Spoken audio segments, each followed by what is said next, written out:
I'm excited. I'm about to start converting this trailer into a camper for my family. It looks big, it's 6 by 12, but it's actually kind of small considering we're a family of 7.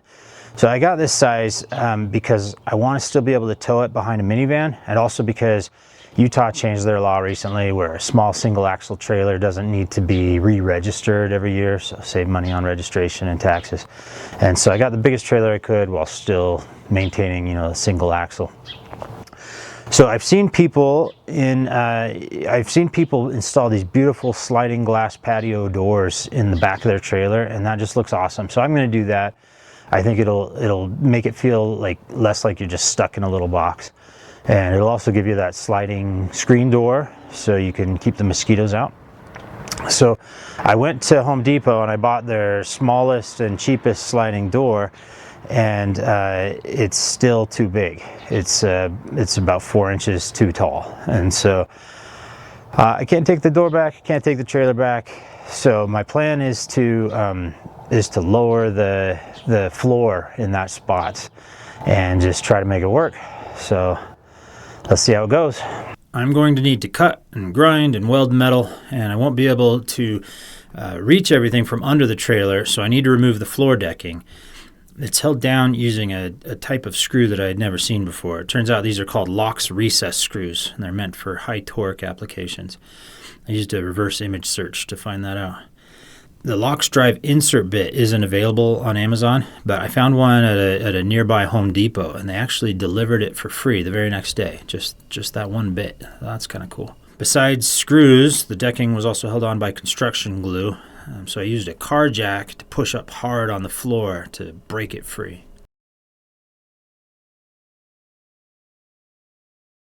There were 2 pieces of metal welded to the frame that I had to cut out and grind off, but it was clear that they weren't structural. They were just there for the wood flooring to screw down into. I also had to remove 2 heavy-duty add-ons that were there to support the stabilizer jacks. As an aside, it's kind of fun to work on a trailer like this because the build quality is not that great to begin with, and so it's less intimidating. It's kind of fun to just get your hands dirty and start chopping and modifying. The sliding door was tricky to install because it's got this fin that goes all the way around the outside, so you can't just set it down anywhere. You can't support it on a flat surface. So I got this 2-inch angle iron that I'm going to use to support the weight, but also give the fin a place to go and screw onto. So this is my first welding project. I'm sure I'm doing everything wrong. I just bought a $150 welder off Amazon and watched a bunch of YouTube videos to figure it out. But in the end, I was able to jump up and down on my angle iron, and it supported my weight. Seemed like it's going to work. So then I added another piece of angle iron. This one is to provide a support for the floorboards, and it also attached to the first piece of angle iron to give it a little more strength and to keep it from twisting.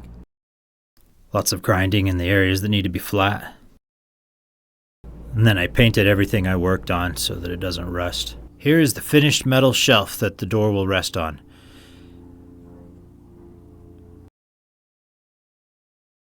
You'll see that I blurred out the ugly welds so that you wouldn't get distracted. But know that what I lack in quality, I make up for in quantity. There's an awful lot of material in these welds. I applied tons of caulking as a seal between the vinyl door and the metal shelf. Then I moved the door into place and held it up with bungee cords and tie-down straps so it wouldn't fall before it was properly framed in.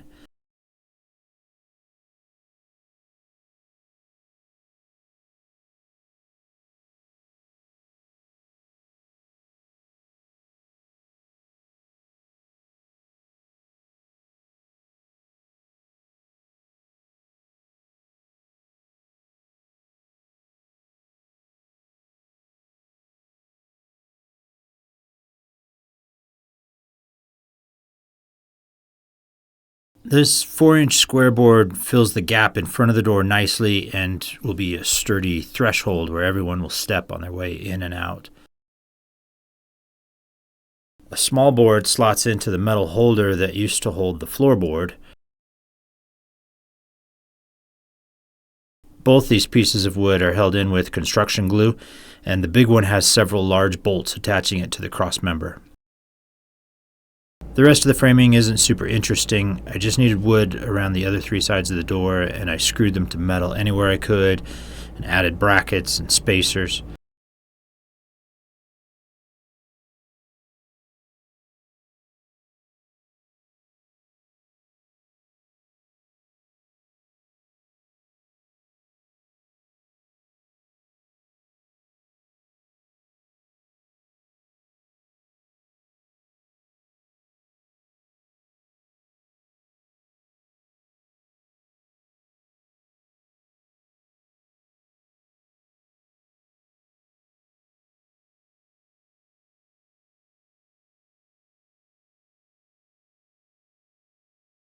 And then I screwed the door to the wood frame all the way around.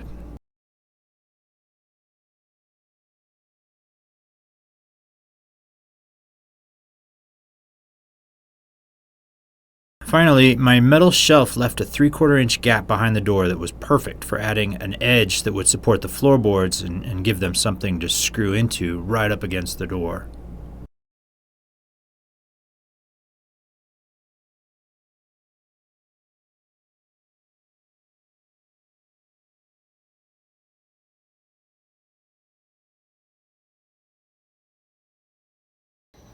I am done for now.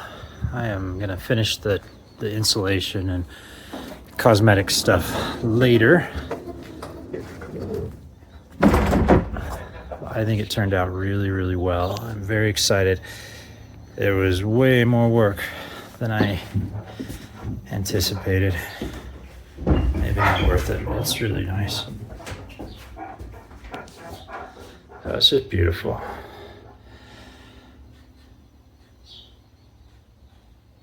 Now, my only concern is that it's heavy. It weighs 140 pounds, and I have positioned it as far back as I can in the trailer. I don't know if you guys have seen those videos on YouTube about trailer stability. If you put the weight in the back of the trailer, it'll swerve out of control and flip over and take you with it.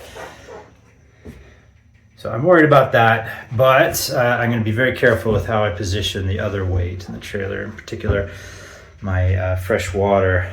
There's going to be a lot of fresh water, and it's going to be in tanks slightly in front of the axle. Try to bring the weight forward without going all the way forward onto the tongue.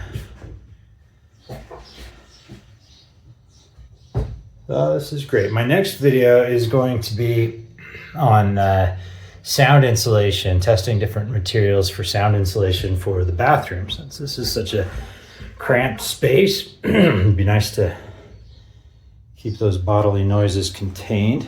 So tune in for that.